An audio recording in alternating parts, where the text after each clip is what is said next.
Bueno, muy buenas tardes. Verdaderamente es el equipo de todo el servicio de medicina D, pero los médicos responsables, pues el médico responsable ha sido el doctor Alpiste, que ahorita está batiéndose con sus 20 pacientes en consultorio. Y en parte también estuvo la doctora Diana Díaz. Entonces, yo soy el presentador y el moderador también en estos siguientes minutos.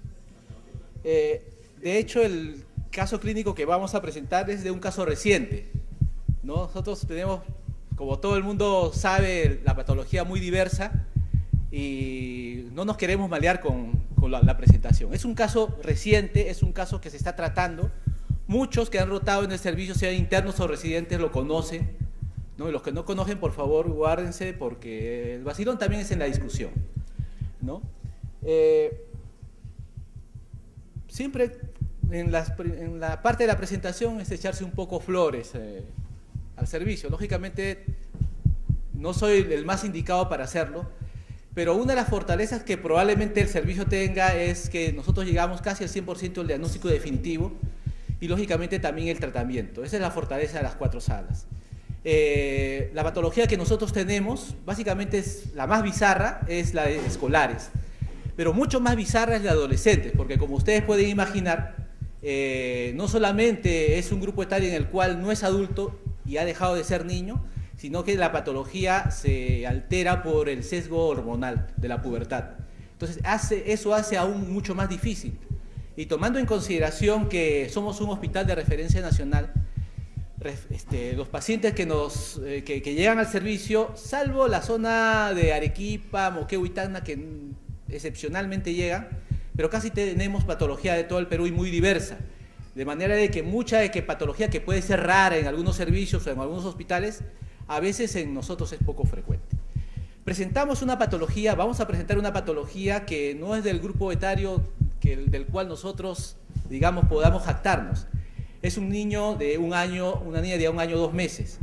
Y justamente por la presentación inusual en estos servicios es que lo queremos presentar. Entonces vamos a dejar a Stephanie, que no es nuestra residente, que va a hacer la presentación, y luego vamos a pasar a la discusión, lógicamente, por servicios.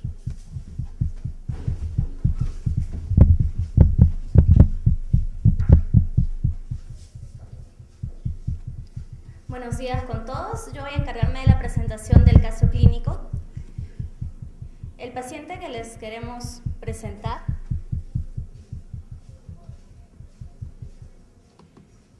tiene las iniciales de RMLL, es de sexo femenino, de 1 año 2 meses. Su fecha de nacimiento, el 13 de noviembre del 2013, ella procede de Cutervo, Cajamarca. Ingresó al hospital por el servicio de emergencia el 26 de noviembre del 2014.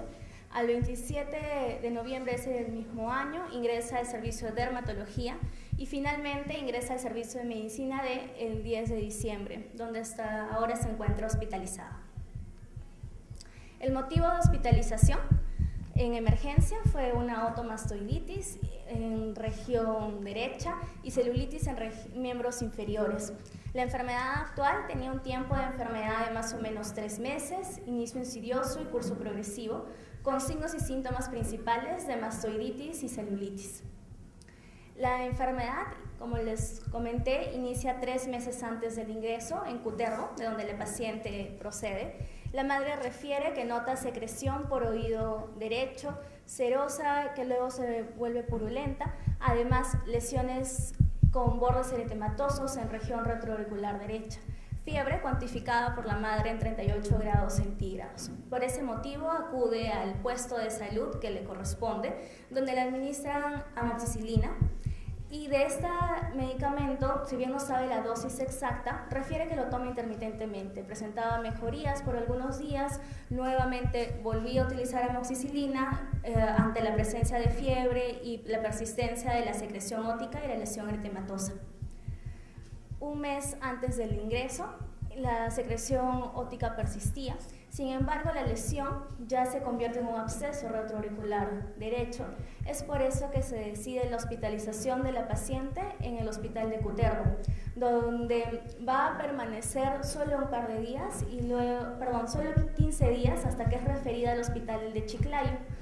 En ese ese tiempo va a recibir como tratamiento ceftriaxona, oxacilina y ciprofloxacino. No recuerda las dosis de los medicamentos. La madre tampoco tiene una hoja de referencia que lo especifique. Llega a Chiclayo, persistía con la secreción a pesar del antibiótico, el absceso también persistía. Y además, la madre refiere que presenta lesiones eritematosas con aumento de volumen y temperatura en dorso de ambos pies, en relación a las zonas donde se habían ubicado las vías periféricas por las cuales recibía el antibiótico. Es hospitalizada en Chiclayo, donde completa la terapia antibiótica que les mencioné, de ciprofloxacino, la ceftriaxona, la oxacilina, y la dan de alta, dándole una referencia por consultorio externo para Lima, para que pueda ser evaluada en nuestro instituto. En Lima, la niña, un día antes de su ingreso por emergencia, persiste con la secreción en el oído derecho, la lesión de bordos rentosos que ya era un absceso, y se agregan vómitos en 9 ocasiones por día, deposiciones líquidas con moco sin sangre 3 veces al día. Por ese motivo, la madre logra que su niña sea atendida por consultorio, donde observan el cuadro clínico, la refieren a emergencia, donde se decide su hospitalización. Dentro de las funciones biológicas, el apetito de la niña estaba disminuido, la sed disminuida, la diuresis disminuida, la deposición, había realizado las deposiciones líquidas, pero el día que ya ingresó no había realizado deposición en ese momento.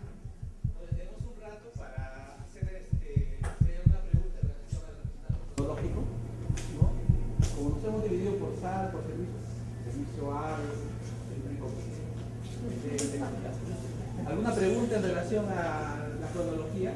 ¿O todo está claro? ¿Qué tipo de secreción tenía por el motivo?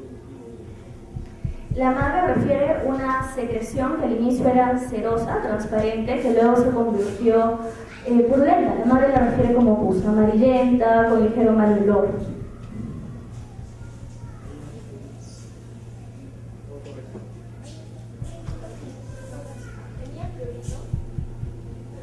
No, la madre no refiere que haya tenido prurito. No hay historia de diarrea de bebé. No, la diarrea la relaciona al día que la madre llega de Putermo a Lima, donde hace 3 episodios de diarrea más 9 vómitos, y no había anterior historia. El desarrollo neurológico era normal.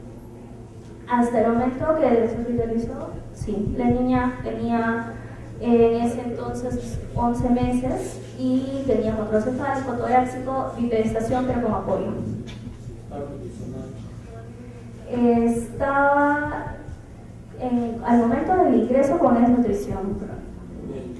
Sí, tenía 11 meses, pesaba aproximadamente 7 kilos. Creo que no sé si vale la pena en este momento hacer este tipo de preguntas. Estamos en la parte de enfermedad actual, ¿no? Pasada, no hay antecedentes. Obviamente hay preguntas hay interrogantes muy importantes que tenemos que hacernos, el paciente en el contexto que ha presentado. ¿Cómo son de enfermedad actual? Yo hacía esa pregunta porque ya, como hemos visto en los casos anteriores, nos presenta una enfermedad actual, pero que la anamnesis no es completa. Entonces, cuando preguntamos, ¿y tenía diarreas? Así, cuando en el servicio le volvimos a hacer historia, el paciente tenía historia de diarrea. Es simplemente en ese sentido, ¿no? Porque cuando hacemos nosotros la anamnesis, una vez que terminamos de hacerla, nos dejamos que la mamá nos cuente su historia, nosotros hacemos la revisión con aparatos y sistemas, le volvemos a preguntar. Yo iba en ese sentido. Entendemos que esta presentación sea modelo. Si no hay ninguna pregunta, Para continuar. sí. Los antecedentes es producto de una primera gestación, ahí hay uno de más, es producto de un parto distóxico a las 36 semanas. La madre refiere una ruptura prematura de membranas de 2 días. Tuvo llanto inmediato al nacer, peso al nacer 2.790 gramos, talla al nacer de 48 centímetros, más de 6 controles prenatales. No tuvo alojamiento conjunto porque tuvo una complicación de una sepsis neonatal. por la cual fue tratada, la madre no refiere con qué antibióticos específicamente, y fue dada de alta a los 14 días de vida. Refiere una caída del cordón a los 14 días, las vacunas estaban incompletas, no teníamos el carnet en ese momento, el desarrollo psicomotor, como les comenté, de acuerdo a su edad al momento del ingreso, y la dieta que tenía era de lactancia mixta, más una lactancia que incluía purés. Dentro de los antecedentes patológicos, la madre refiere que había tenido múltiples infecciones de manejo ambulatorio. Al mes de vida tuvo un absceso en cuero cabelludo. La madre recuerda que le dieron antibióticos en su centro de salud, no recuerda cuál, tras los cuales se dio el cuadro. A los 2 meses de vida tuvo un absceso en región cervical. No recuerda el tratamiento, pero se dio. A los 5 meses, abscesos pequeños en nalgas, tampoco recuerda el tratamiento. A los 8 meses de vida tuvo un episodio de otitis media aguda, en el cual también tuvo secreción por el oído. La madre la lleva al centro de salud, le indican amoxicilina más ácido clavulánico, el cuadro cede. Y el último cuadro, a los 11 meses, con el cual iniciamos este relato cronológico, en el cual había una otitis media aguda más el absceso retroauricular que estaba siendo tratado intermitentemente con la amoxicilina. Las hospitalizaciones que ya fueron mencionadas: al nacer 14 días en el hospital de Chiclayo por sepsis neonatal, y a los 11 meses en el hospital de Cutervo y luego transferida al hospital de Chiclayo por otitis media crónica y celulitis en miembros inferiores. Recibió ceftriaxona, oxacilina y ciprofloxacino. Dentro de los antecedentes familiares, un padre de 25 años, aparentemente sano, profesión músico, del cual ya no tiene contacto con la niña; una madre de 19 años, con un aparente diagnóstico de epilepsia a los 9 años, con abandono de tratamiento hace 4 años, la madre lo abandonó, ya no sigue ningún control, no tiene hermanos, es hija única, nuestra paciente. Un momentito. ¿Cuántos antecedentes? ¿Alguna pregunta que aclarar? ¿Todo está correcto? ¿En completo? ¿Cuánto tiempo estuvo internado con toda la sepsis neonatal? 14 días. ¿Y al salir hubo una secuela? Bueno, la madre refiere que no, la única, digamos, secuela es que justo ese día fue la herida del cordón, le dijeron que tenía probablemente una hernia umbilical que había que seguir observando, no fue con tratamiento antibiótico a casa, recibía lactancia maternal directa. ¿Y el papá a qué se dedica? Músico, es lo que sabemos, y ya no tiene contacto con la niña, la madre no tiene contacto con él, sabe que está en Chiclayo, no sabemos más. A mí me interesaría ver la vivienda, porque tiene muchas infecciones aparentemente de piel. ¿En qué condiciones tiene esa vivienda? Bueno, tiene servicios básicos de luz, agua, desagüe, no tiene refrigeradora, vive en el mismo Cutervo, la madre refiere que no es una zona, de hecho, rural, sino en el mismo centro de Cutervo. Animales no crían, no tiene ninguno que haya tenido contacto con la niña. Entonces, quería preguntar si tienen el dato. He visto que el niña había tenido 5 o 6 infecciones biógenas. ¿Hubo resolución de los síntomas? Bueno, dentro de las infecciones, los focos que ha tenido es el foco dérmico, que la madre refiere que sí resolvían cuando tenía el tratamiento con antibióticos. Y luego tuvo 2 focos infecciosos a nivel de otitis media, la última que le llevó a esta hospitalización, que no resolvió. La anterior sí resolvió con el tratamiento de amoxicilina más ácido clavulánico. ¿Los padres eran convivientes o solamente de una pareja que salió embarazada y el papá se desapareció? O sea, no han llegado a convivir. Y es músico y poeta, como tú bien sabes. ¿Cuál es músico? ¿Alguna pregunta? Bueno, Creo que tenemos un espía acá de servicio. Sigue. El examen físico de emergencia llegó con una frecuencia cardíaca de 170, frecuencia respiratoria de 52, una temperatura de 38.4, saturando 98% con un peso de 7 kilos. La paciente estaba despierta, ventilando espontáneamente y sin distrés respiratorio y conectada con el entorno. En piel, tibia, elástica e hidratada, con llenado capilar menor de 2 segundos, con una tumoración posauricular, como lo refieren en la historia de emergencia, derecha de 3 por 4 centímetros, tumoración de 1 por 2 centímetros con signos de flegosis en el dorso del pie derecho y lesión eritematosa de 2 por 3 centímetros en dorso del pie izquierdo. La cabeza con una tumoración con signos de flegosis posauricular, ya descrita, en oídos, secreción amarillenta que dificultaba visualizar las membranas timpánicas, en cuello se evidenciaban adenopatías submandibulares, tórax y pulmones sin alteración, cardiovascular y los cardíacos rítmicos, no se encuentra alta alteración. Abdomen blando depresible, no doloroso, hígado 2 centímetros debajo del reborde costal, no se palpaba el vaso y una hernia umbilical de 2 por 3 centímetros reductible.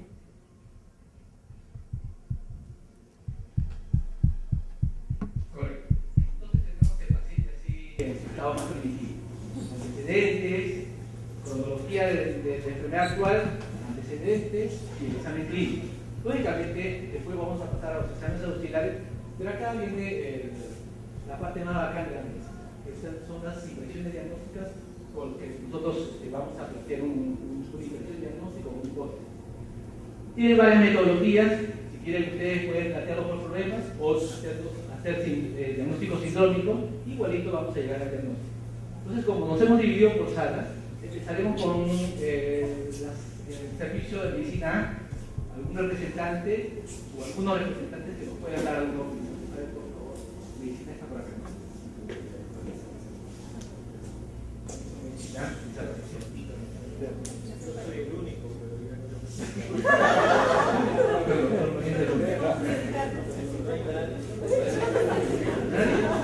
ya fue ya sencillo.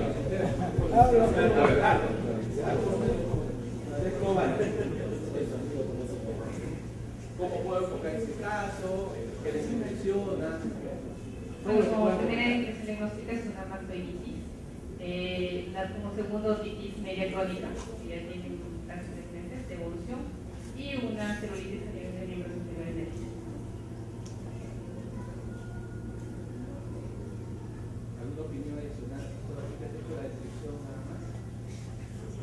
¿Se atreve a hacer algún planteamiento, hacer una unidad clínica o piensas que son solamente hechos completamente aislados, que no necesariamente involucran? Este paciente, bueno, sí que evidentemente ha tenido ya procesos recurrentes de lo que es hemoditis, y es por eso que siempre estas infecciones recurrentes, por eso que siempre el exudado, ¿no? Que es constante. Y bueno, como también mencionan los lugares de venopunción, que es el lugar donde se ha producido el celulitis. Entonces, pienso que es parte del proceso de que también de donde vive la señora, porque es un lugar en el cual generalmente ellos andan sin zapatos, es un lugar con bastante polvo y tierra. Generalmente los bebés los andan así, sin zapatos, y eso fácilmente puede haberse infectado, realizarse un celulitis a nivel de miembro inferior. ¿Algún otro que tenga algún presidente de medicina?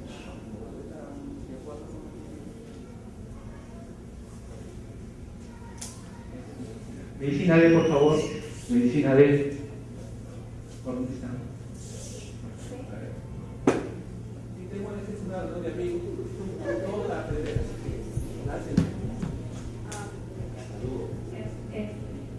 Pueden hablar a Hugo.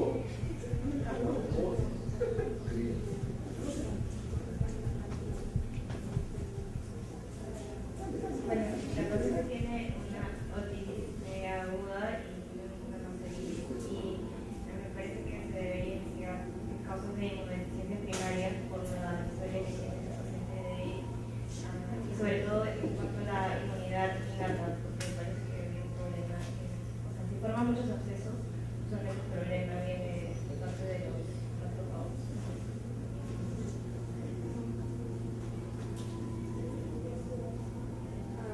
Entre las posibilidades que tenemos para la denuncia de inmunodeficiencia es la enfermedad granulomatosa, porque es la que involucra la fagocitosis. ¿Involucra con qué? Es una opinión importante. Medicina B, medicina C. ¿Dónde está? ¿La medicina C? ¿Dónde falta?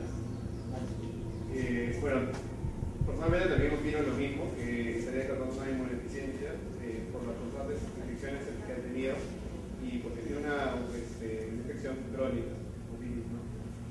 A pesar del tratamiento antibiótico recibido, no está respondiendo. Y bueno, yo sugeriría primero pensar primero tratar inmunodeficiencias adquiridas y después buscar una inmunodeficiencias primarias.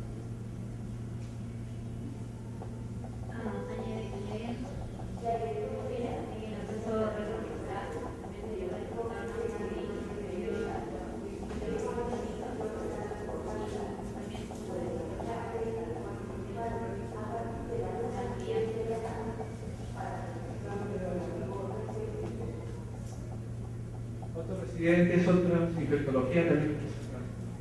¿Alguna opinión? ¿Nada? Bueno, de opinión de los pesos pesados.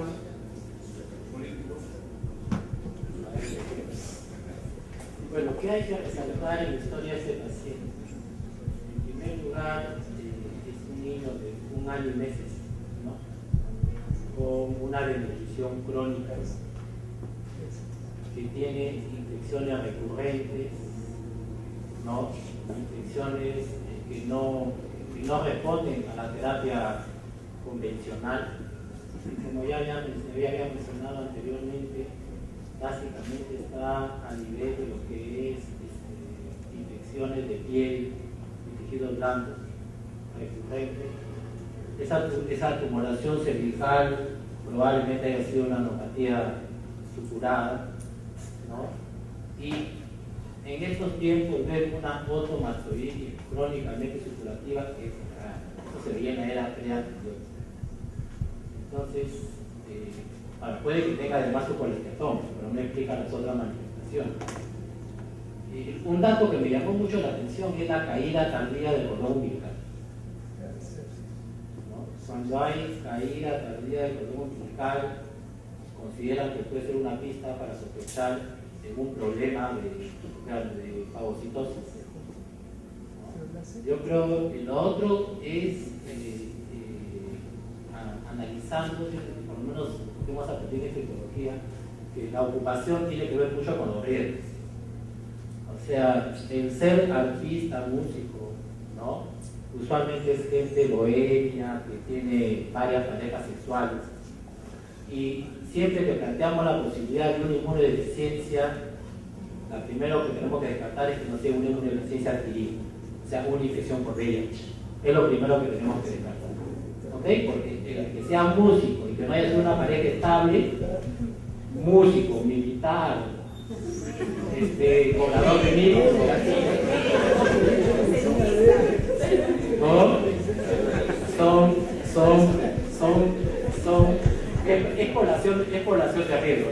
No olvidemos que usualmente el que introduce la infección a la familia no es la mujer, sino es el hombre con conducta de riesgo, ¿no? Entonces, si descartamos infección por VIH, que sería lo primero que yo descartaría, mi primera posibilidad sería una enfermedad amentosa.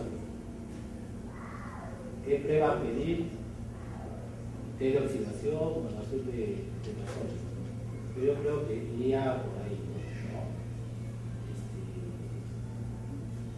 ¿Qué otra condición clínica pudiera explicarme? Bueno, el defecto de la fagocitosis puede ser por número, puede ser por función, pero yo me quedaría, si no es VIH, enfermedad anomatosa crónica. Ahora, los déficits humorales también te pueden dar otomastoiditis, pero no encaja con infección de piel de tejido recurrente.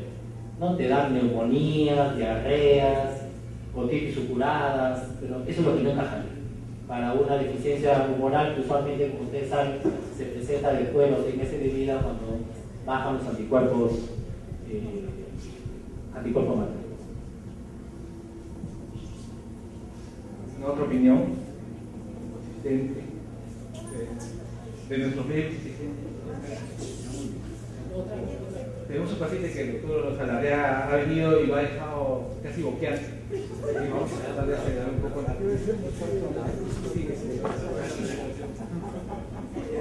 Quizás para ahondar un poco en el caso de ser una enfermedad medicamentosa crónica, ¿no? Es la etiología, ¿no? Usualmente no son cuadros aparatosos, son accesos fríos. Entonces, usualmente es por estafilococos, ¿no? Y en el caso de otitis supurada crónica, hay que pensar en hongos y hay que pensar en argentinos, aparte de cáncer, ¿no? O sea, patógenos poco usuales, ¿no? Yo creo que habría que pensar.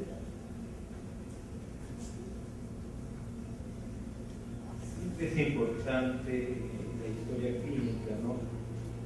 No solamente la aparición de los nuevos antibióticos para tratar la gastritis media aguda después de los años 70 y 80, 90, ha disminuido la incidencia de otitis media.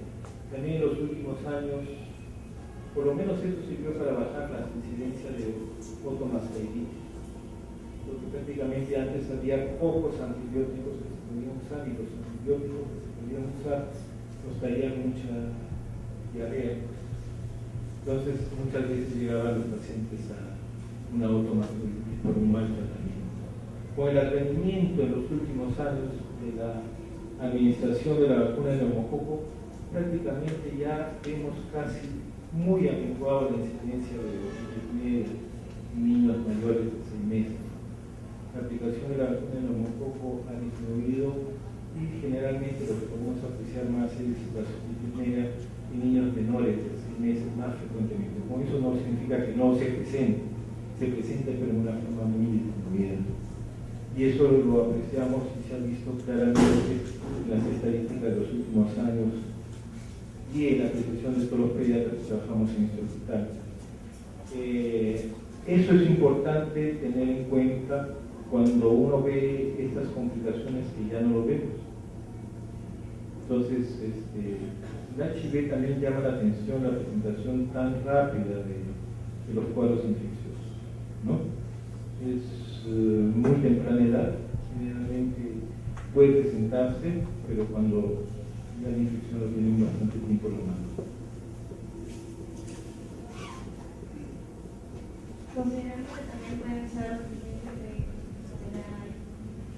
de la parte celular, también podemos considerar ciencia de células B, porque también esos también son cuadros infectivos de sinusitis, neumonía, otitis. Agarran confianza. ¿Alguna otra opinión ahí? Correcto, muy bien. Continuamos.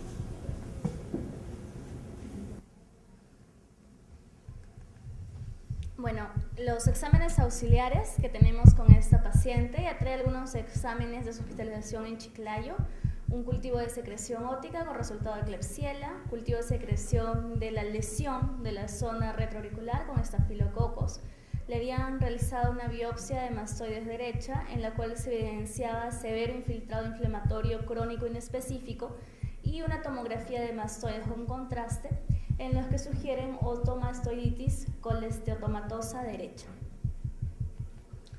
En emergencia se le piden algunos exámenes. Tenemos un hemograma con una hemoglobina de 12.9, plaquetas en 312.000, leucocitos de 9.100 con basófilos en 1%, sinófilos de 4%, juveniles de 2%, bastonados 0%, segmentados 23%, linfocitos 64%, monocitos de 10%, con 10% de linfocitos reactivos. Un PCR de 27.9, la glucosa en 111, urea en 40, creatinina en 0.41 y un examen de orina con un pH de 6, sin leucocitos por campo y no había otra alteración. En su evolución se pidieron exámenes auxiliares, se pidieron hemogramas de control. El primer hemograma es el que ya he descrito, que se pidió en emergencia. Se decidió pedir una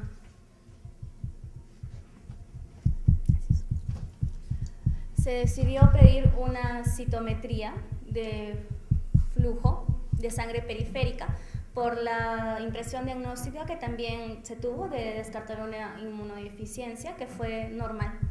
Luego vamos a ver que tiene una evolución de hemogramas en las cuales los segmentados que al inicio estaban en 23% van a comenzar a disminuir. Aquí tenemos los valores absolutos que en algún momento han llegado a ser hasta 87. Además vemos que se han incrementado el número de otras partes de esta fórmula, como son los eosinófilos y los linfocitos.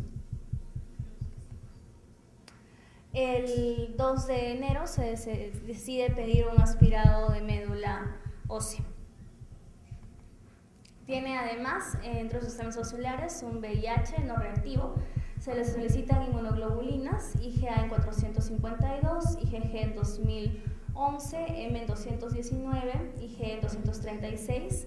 Tiene un PPD en 0, IgG parasitomegalovirus en 124, que es sobre el valor normal, complemento C3 en 142, el resultado de la citometría de flujo, que ya les comenté que fue normal, y se le pide un test de un 1-2 test de hidrorodamina, en el cual no se define un resultado, lo correlaciona con que el paciente podría estar con sepsis, polimedicación y sugieren un control al mes. Tiene además un IgM para clamidia, IgM para micoplasma positivos y el mielograma que se le había solicitado, en el que se evidencia el bloqueo de maduración de serie granulocítica y una biopsia de médula ósea con presencia de las 3 series con disminución de las series roja, blanca e incremento de eosinófilos. Finalmente, cabe decir que se le hace una nueva citometría de flujo al momento que se le hizo el aspirado de médula ósea, tomando como muestra. Esta citometría de flujo se realizó en el INEM, en la cual se evidencia una serie de granulocito neutrófilo marcadamente disminuida, que estaría en relación a una inmunodeficiencia primaria, una neutropenia congénita severa. Los diagnósticos en medicina D han sido los de una otomastoiditis crónica reagudizada, una neutropenia congénita severa, podría corresponder al síndrome de Cosma, la hernia umbilical y la desnutrición crónica. El tratamiento con el que está la paciente es con el filgrastim, el factor estimulante de colonias, que se inició a 20 microgramos por kilo, 150 microgramos día cada 24 horas, que ha estado recibiendo desde el 23 de enero al 2 de febrero, y luego vamos a ver que se redujo la dosis a cada 48 horas. Esta es la evolución que ha tenido nuestra paciente. Si bien evidenciamos que al inicio del tratamiento con la dosis 150 hubo un incremento en los neutrófilos, también un incremento en los leucocitos, se decidió bajar la dosis porque el incremento marcado de leucocitos era más a expensas de otras series, como son los eosinófilos, los monocitos. Es por eso que ahora se decidió bajar esta dosis, ya que vamos a revisar los riesgos que conllevan este tratamiento. Cabe decir que el día de hoy se ha vuelto a modificar la dosis del tratamiento. Nuestra paciente ahora está recibiendo una dosis de 10 microgramos por día, 3 veces a la semana.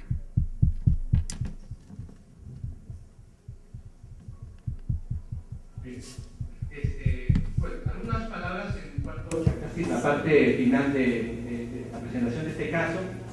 Algunos de los rasgos que definen este paciente. Este paciente, como ustedes saben, infecciones de piel, ¿no? Infecciones otomastoiditis, ¿no? Abscesos a repetición y el frío crónico. Y en los análisis que hemos visto nosotros, salvo el primer análisis de emergencia, que a veces siempre sale, pues, y crean a veces el diagnóstico, todos los demás han cursado con neutropenia severa, o casi severa, o moderada, ¿ya?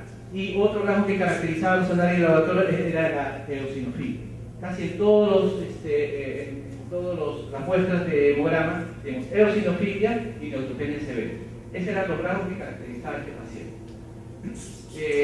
Lógicamente, después de la citometría de flujo, inicialmente se hizo una citometría de flujo de sangre salicílica y se utilizó para ver el trastorno de fagocitosis, lógicamente, como bien han comentado anteriormente, daba la impresión de que era un trastorno, una enfermedad de la monomatosa.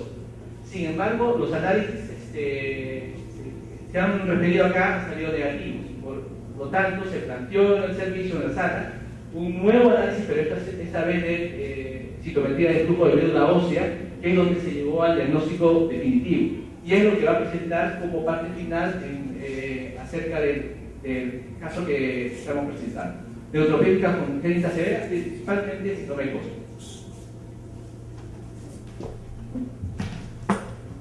Bueno, el diagnóstico de nuestra paciente fue una neutropenia congénita severa que actualmente se encuentra en tratamiento. La neutropenia la definimos como la cuenta de neutrófilos en sangre periférica menor de 1500 por milímetro cúbico. Esto varía en relación a las edades. Este es, digamos, un rango muy general y deberíamos utilizar tablas de valores específicos para cada edad. Vamos a clasificarla como grave cuando el número de neutrófilos es de 500 o menos y como crónica cuando esta se mantiene más de 3 meses. Hay algunos criterios que nos deben hacer pensar que nuestro paciente amerita un estudio inmunológico. Estos deben ser la primera señal de alerta para empezar un estudio de alguna inmunodeficiencia, no solo una neutropenia. Estos van a estar caracterizados cuando hay más de 2 infecciones sistémicas, sea sepsis, meningitis, osteomielitis, o nuestro paciente presente más de 2 infecciones respiratorias graves como neumonía, infecciones bacterianas múltiples como celulitis, otitis media, linfadenitis, o infecciones inusuales que comprometan el hígado o abscesos cerebrales. También infecciones causadas por patógenos inusuales, como ya se comentó, Aspergillus, Cándida, o infecciones de severidad inusual que se podrían haber resuelto en cualquier niño, pero en nuestro paciente no. También hay que tener en cuenta a las gingivitis crónicas o lesiones en la mucosa oral, como úlceras aftosas recurrentes. Dentro de las causas de neutropenia hay que diferenciar que existen las formas congénitas y las formas adquiridas. Dentro de las formas adquiridas están las inducidas por drogas o por tóxicos, pueden ser postinfecciosas como resultado de una enfermedad autoinmune, desórdenes leucémicos, el hiperesplenismo, deficiencia nutricional o neutropenia autoinmune.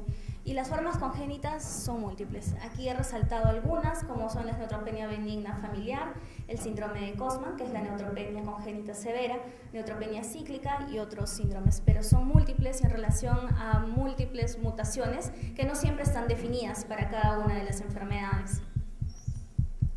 Este es un resumen de una revisión en la cual justamente vemos las causas de estas neutropenias. El síndrome de Cosma, que es la neutropenia congénita severa, que vamos a ver que tiene una herencia autosómica recesiva y en la cual esta relación a mutaciones de genes se ha relacionado con la mutación del gen HAX1, como ya vamos a ver más adelante. No es la única neutropenia congénita, también tenemos otras como es la cíclica, la severa, que ya vamos a ver que siempre deben estar dentro del diagnóstico diferencial. El síndrome de Cosma, que es el diagnóstico de nuestro paciente, es una enfermedad bastante rara.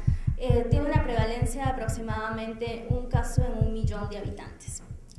El inicio de esta enfermedad suele ser precoz, los niños empiezan con infecciones múltiples, recurrentes, que muchas veces no llegan a una curación, y se caracteriza por neutropenias severas de menos de 200. Sin embargo, el conteo total suele ser normal, como se presentó en el primer hemograma de nuestra paciente. Las infecciones bacterianas recurrentes son las que nos deben alertar para llegar al diagnóstico y va a estar en relación a un arresto en la maduración de la médula ósea en el estadio promielocito-mielocito. Además, se ha relacionado con alteración en la apoptosis celular que generaría que haya una disminución de los neutrófilos y también alteraciones con el factor estimulador de Colombia. Esta enfermedad se relaciona con un incremento en las inmunoglobulinas. Como les comenté, muestra una herencia autosómico recesiva, aunque también hay casos en los cuales se ha encontrado autosómica dominante y también mutaciones de novo. Las mutaciones que están más relacionadas es el gen de HAX1, que va a estar en relación a la apoptosis de las células y está en relación al componente mitocondrial, y también se relaciona con mutaciones en el gen ELA2, que tiene que ver con la elastasa y la adhesión de los neutrófilos. Esta se ha visto en el 80% de los casos. Entre el 80 y 90% de los casos de los pacientes van a responder al factor estimulante de colonias. Cabe resaltar que el síndrome de Kostman es un estado preleucémico, se ha asociado a leucemia mieloide aguda y amilodisplasia. Y esto se ve cada vez más frecuente en relación al tratamiento. Con el tratamiento que ahora se le puede brindar a estos niños que antes tenían una muerte precoz, antes del año de edad, se ha visto que en relación, por lo menos el 20% llega a desarrollar algún tipo de leucemia. Esto nos queda claro si es por el curso natural de la enfermedad, que ahora lo podemos observar gracias a que podemos darle un tratamiento de base al paciente, o también está en relación al factor estimulante de colonias, que vamos a ver que es el tratamiento de mantenimiento, ya que este también podría tener relación con el potencial leucémico. Para recordar, sabemos que todas las células provienen de una célula madre, que es la hematopoyética pluripotente. De esta, cabe resaltar que van a venir los neutrófilos. El problema en el síndrome de Kostman es que existe un arresto en la maduración, de promielocito a mielocito, como podemos observar. Es por eso que no podemos encontrar a los neutrófilos en la sangre periférica. El diagnóstico lo basamos entonces en las neutropenias persistentes y severas que vamos a evidenciar en los hemogramas, las infecciones recurrentes, la mucositis que está en gran parte de los pacientes, en la detención de maduración de los granulocitos en un aspirado de médula ósea, tal como lo tuvimos en la paciente, y en base molecular se hacen estudios de mutación para poder identificar cuál es el gen implicado. El tratamiento es el gran problema con el síndrome de Kostman. Se habla de que se puede dar una profilaxis antibiótica, existen múltiples estudios, ninguno con un consenso. Se utiliza el sulfamethoxazol trimestoprim a dosis de 50 miligramos kilo día, ya que estos pacientes tienen una inmunodeficiencia marcada. De soporte, el tratamiento utilizado actualmente es el factor estimulante de colonias, como filgastrim o lenogastrim, llegando a dosis de incluso 100 microgramos por kilo. Existen diferentes esquemas en los cuales se empiezan desde 5 microgramos kilo y se van aumentando de 5 en 5 en relación a la respuesta que tenga el paciente.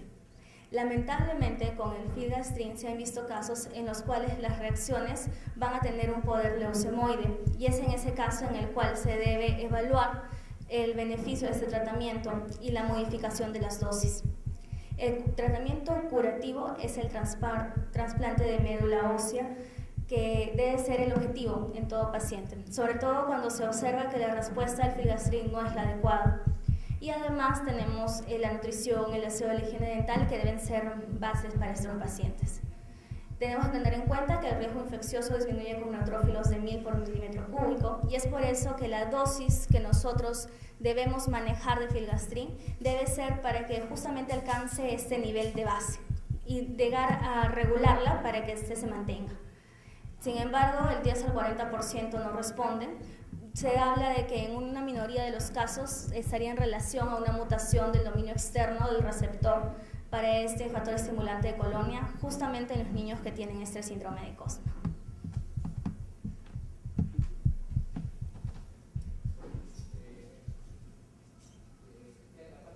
Como colocó, nosotros vemos en el servicio, derrotan ahí.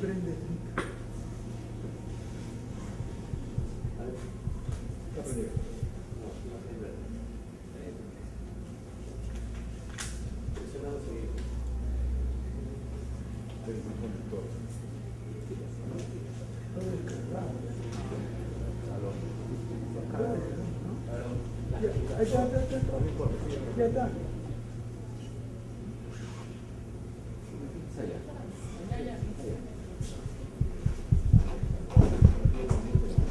Bueno, como les comentaba al inicio del caso clínico, ¿no? Nosotros en el servicio vemos neutropenias pues casi todos los días, es el pan nuestro de cada día, pero secundarias, habitualmente los aplásicos, pacientes